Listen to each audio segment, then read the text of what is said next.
안녕하세요. 화려한 싱글로 돌아온 30대 여성이에요. 친구들이 저에게 왜 이혼했냐고 물으면 저는 웃으며 먹는 것 때문에 이혼했다 대답합니다. 그러면 친구들은 어이가 없어서인지 그게 뭐냐고 한마디 하곤 더 궁금해하지도 않아요. 그런데 저 정말로 음식 때문에 이혼했습니다. 음식 가지고 유치하고 치사하게 행동하시는 어머님과 그런 어머님을 어쩌지 못하는 모질이 같은 남편을 보고 있으니 제 앞날이 캄캄했거든요. 솔직히 남편이라고 부르기는 싫은데 그렇다고 실명을 밝힐 순 없으니 일단은 남편이라고 부를게요. 남편과는 친구의 소개로 만났습니다. 저랑 친구는 고교 동창이고 친구와 남편은 대학교 동기 사이예요. 친구가 보기에 저랑 남편이 성격도 비슷하고 성향도 같아서 잘 어울릴 것 같다며 자리를 만들었지요. 그리고 친구 말대로 저희는 여러 가지로 쿵짝이 잘 맞아서 사귀는 동안 어느 다른 연인들처럼 다투거나 상처를 주고받는 일도 없었습니다. 그렇게 인연을 만나다 지난해 부부의 연을 맺었네요. 저와 연애를 하던 당시 남편은 혼자 자취생활을 하고 있었어요. 원래 남편은 서울에서 2시간 거리의 지역에서 나고 자랐는데 서울로 대학을 합격하면서 혼자 살기 시작했대요. 처음 어머님 아버님에게 인사를 드렸던 날부터 이야기해보자면요. 아버님은 처음 만난 저에게 퇴근하고 오느라 고생했다는 인사를 건네시는 무난한 분이셨고 어머님은 어른께 이렇게 표현해도 될지 모르겠지만 깐깐하고 새침한 분 같더라고요. 편하게 대화를 이끌어주시거나 인자한 미소를 보여주시는 분과는 거리가 멀었지요.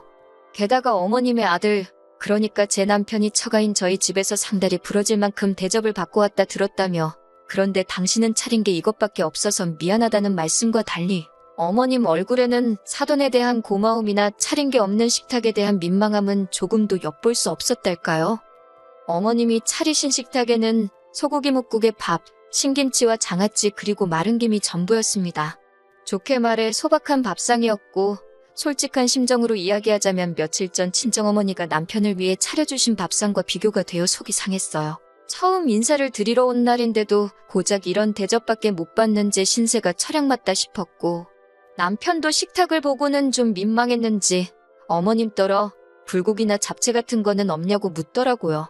그러자 어머님께서는 음식이 정성이 중요한 거지 가짓수가 문제냐고 한마디 하셨는데 그게 제 귀에는 왠지 곱게 들리지는 않았습니다.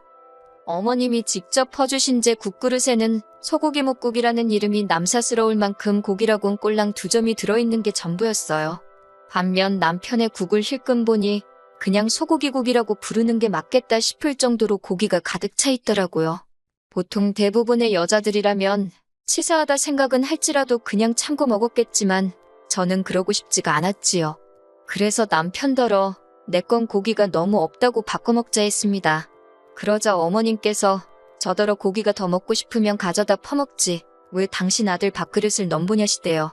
그제서야 남편이 제 국그릇을 보더니 어머님더러 이게 뭐냐고 일부러 그런 거냐며 자기 딴에는 농담식으로 한마디 하더군요. 남편이 가끔 눈치가 없어서 불만이었는데 그날은 그 눈치 없음이 어찌나 반갑던지요. 그제서야 어머님은 남편에게서 제 국그릇을 낚아채듯 가져가시면서 고기에 더 퍼주면 될 것 아니냐 하셨어요. 하지만 이미 제 기분은 상할 대로 상한 상황이었고 그래서 밥이 입으로 들어가는지 코로 들어가는지 모르겠더라고요. 게다가 어머님은 제가 사간 꽃을 보시고는 꽃이 이쁘다 한마디만 하셨을 뿐 저에 대해서 어떤 관심을 보이지도 물어보지도 않으셨습니다. 기분 상하는 첫 만남을 끝내고 집에 돌아오는 길이었어요. 남편이 제 눈치를 살피는 듯 하더니 갑자기 뜬금없는 소리를 하더군요. 웃긴 걸 보면서 박장대소를 하는 사람이 있는가 하면 그냥 속으로 웃고 마는 사람이 있기도 하다나요. 제가 남편더러 그래서 지금 무슨 말이 하고 싶은 거냐고 따졌습니다. 어머님이 나한테 하신 행동들이 어머님 속마음하고는 좀 다를 수도 있다. 뭐 그런 식으로 감싸드리고 싶은 거냐고 따졌지요. 그랬더니 남편이 한다는 소리가 꼭 그런 건 아니지만 다르게 생각하면 이해할 수도 있지 않냐는 말도 안 되는 소리로 둘러대더군요. 하지만 남편의 말 한마디에 손바닥 뒤집듯 쉽게 바뀔 마음이 아니었습니다. 그러기엔 낮에 받은 충격이 제법 컸으니까요. 저는 결국 남편에게 솔직히 말해서 내가 당신보다 못난 게 뭐고 부족한 건 뭔데 어머님이 나한테 저러시는지 모르겠다 했지요. 그랬더니 남편이 한다는 소리가 어머님이 아들 장가 간다니까 서운해서 저러시는 거 아니겠냐며 저더러 너무 날 세우지 말고 이해를 하려고 노력을 해보랍니다. 무책임한 남편의 말에 실망한 제가 미움의 구박까지 받아가며 당신과 결혼하고 싶은 생각은 없으니 이쯤에서 헤어지자고 이별을 고했네요. 그리고 한 2, 3주쯤 지났던 때였을 거예요. 모르는 번호로 전화가 걸려왔는데 제가 당시 이직 준비를 하면서 여러 회사들과 인터뷰를 하고 있었거든요. 그래서 전화만 왔다 하면 아는 번호건 아니건 상관없이 일단 받고받지요. 그러다 그만 어머님이 거신 전화를 받게 되었습니다. 예전에 새침한 톤은 온데간데 없이 다정한 목소리로 저를 한번 만나고 싶다 하셨어요. 당연히 저는 남편과도 이미 끝났고 어머님을 볼 이유가 없을 것 같다 말씀드렸지만 어머님은 막무가내시대요. 당신 아들이 제가 보고 싶다고 끙끙 앓고 있다며 일단 어머님과 저 단둘이서 한 번만 만나자고요. 결국 고민 끝에 어머님과 약속을 잡았습니다. 헤어졌어도 그간의 정 때문인지 아프다니까 걱정이 되기도 했거든요. 며칠 뒤 어머님과 만나기로 한 당일이 되었을 때 무슨 일이 있더라도 할 말은 하고 온다는 마음가짐으로 약속 장소에 나갔습니다. 그리고 저는 어머님으로부터 뜻밖의 소리를 듣게 되었네요. 하시는 말씀이 당신이 그날 개인적으로 안 좋은 일도 있고 해서 뜻하지 않게 저에게 예민하게 행동하셨다고 미안하다셨어요. 솔직히 약간은 말도 안 되는 핑계다 싶기도 했는데 한편으론 어머님 연세에 당신의 실수를 인정하고 나아가 다른 사람에게 사과까지 한다는 게 쉬운 일은 아니잖아요. 아무튼 기대는커녕 생각지도 못한 어머님의 사과를 받고 나니 순간이었지만 어머님과 한결 마음이 가까워진 것도 같고 이후로 저는 남편에게도 사과를 받았고 얼마 지나지 않아 다시 어머님 아버님 댁에 정식으로 초대를 받아 가게 되었습니다. 그리고 그때는 첫 만남과 달리 외식을 하긴 했지만 어쨌든 저와 어머님 사이가 좋아지는 듯 했지요. 하지만 옛말에 집어릇 개주냐고 하잖아요. 정말 그 소리가 딱이었습니다. 어머님의 음식 차별은 제가 남편과 식을 올리고 얼마 지나지 않았을 무렵 다시 시작되었거든요. 신혼여행을 다녀온 뒤 시댁에 가게 되었습니다. 아버님은 첫 만남 때와 마찬가지로 여행 갔다 오고 피곤할 텐데 오느라 수고했다 하시더니 이후로는 TV만 보시대요. 남편 역시 자연스럽게 아버님 옆으로 가서 TV를 보기 시작했고 어머님이 저는 부엌으로 따라오라셨지요. 부엌에 들어가니 음식 준비는 거의 되어 있지 않았습니다. 어머님이 시키시는 대로 양파 다듬고 파 썰고 정신없이 식사를 준비했어요. 그래도 이번엔 처음 인사드리러 왔던 날과 달리 생선구이도 있대요. 1시간 정도 걸려서 점심상이 차려졌습니다. 새로운 반찬도 많은데 어머님께선 굳이 냉장고에 있던 김치, 깍두기, 매실장아찌까지 다 꺼내놓으시더라고요. 그리고 그 반찬들을 제 앞에다 다 늘어놓으셨어요. 뿐만 아니라 제가 밥을 푸겠다고 했는데도 구태여 당신이 푸신다 하시더니 제 밥 딱 2숟갈 뜨니까 밑으로는 다 누룽지더라고요. 생선구이도 아버님과 남편 사이에 딱 놓여 있어서 가져다 먹기도 참 그렇고 결국 참다 못한 제가 어머님한테 한마디 했습니다. 어머님 저는 뭐하고 먹으란 거냐고요. 그리고 왜 제 밥만 이렇게 다 누룽지냐고도 물었지요. 혹시나 제 말투나 표정 가지고 트집 잡으실까봐 정말 생글생글 웃으며 여쭤봤더니 어머님이 약간 당황하시면서 하시는 말씀이 원래 발효식품이 여자한테 좋은 거랍니다. 밥도 누룽지가 소화가 잘 되고 그런다고 다 여자한테 좋은 거래요. 그러면서 제가 생선 먹고 싶어 하는지 몰랐다며 한 토막 덜어주셨는데 그마저도 몸통이 아니라 꼬리 쪽이었더군요.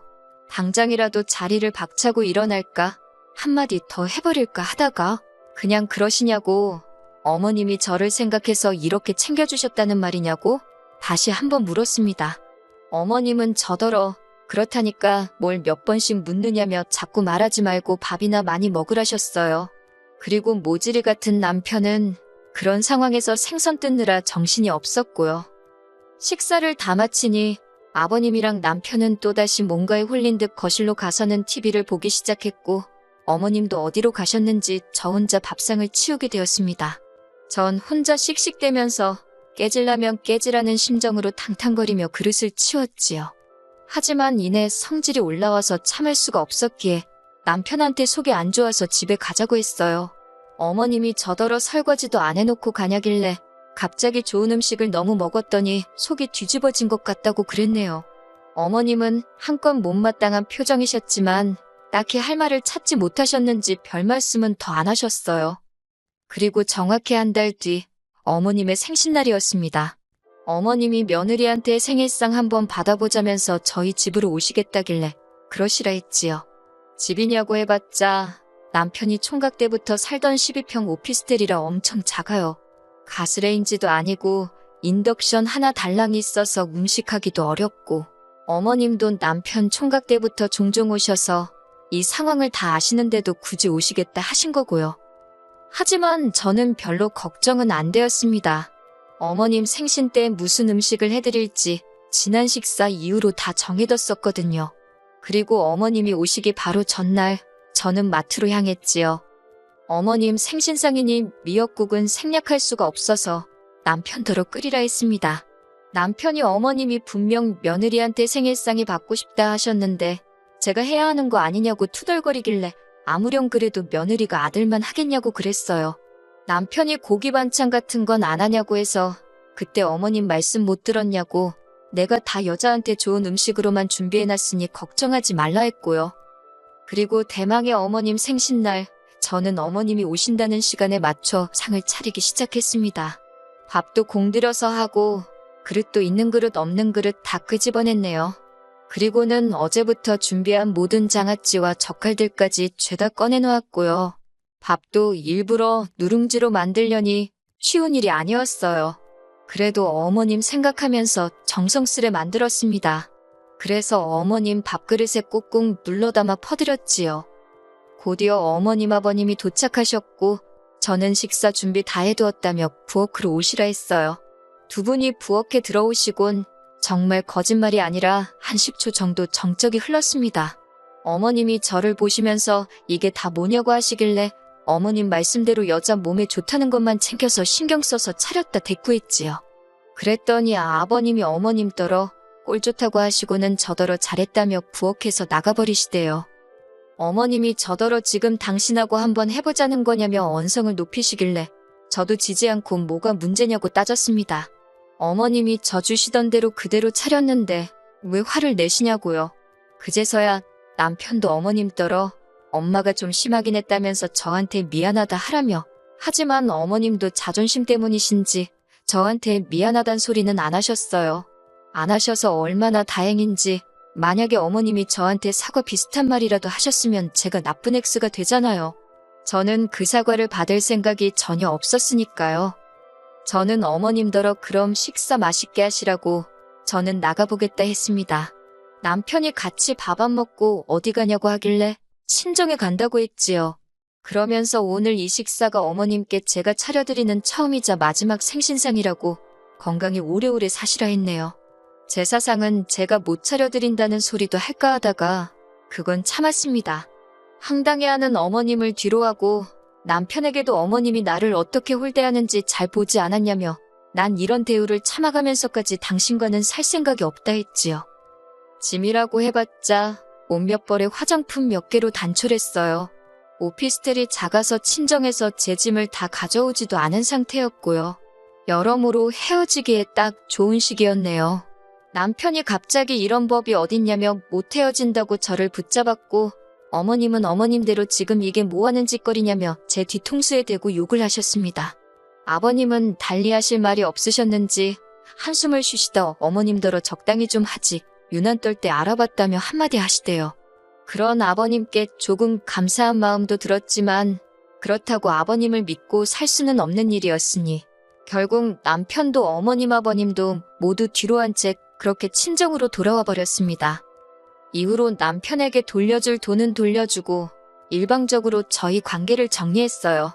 혼인신고도 하기 전이었어서 서류상 저는 깔끔하긴 하지만 이미 형식적인 건 다 치른 상황이었으니 사람들은 저를 이혼녀로 생각하겠지요.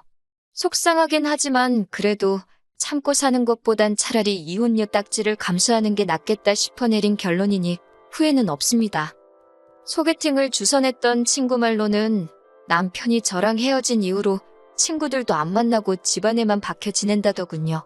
심지어 출근도 안 하고 식사도 안 한다는 얘기가 있다며, 그리고 그 때문인지 한 달쯤 지났을 때 어머님께서 연락을 해오셨습니다. 당신이 너무 유치했다며 지금이라도 당신 아들을 위해서 우리 두 사람 해묵은 감정은 풀고 잘 지내보자대요. 하지만 이번엔 안 속는다고 막말로 남편이 또 생병을 앓든 단식 투쟁을 하다 굶어 죽든 관심 없다 했어요. 솔직히 누군가는 저더러 그까진 먹을 거가 뭐라고 이혼까지 했냐 할 수도 있겠지요. 하지만 직접 겪어보기 전엔 그 더럽고 치사한 기분 절대 모를 거예요. 전 이제 그만 가서 맛있는 점심이나 차려 먹어야겠어요. 여러분도 모두 맛있는 식사하세요.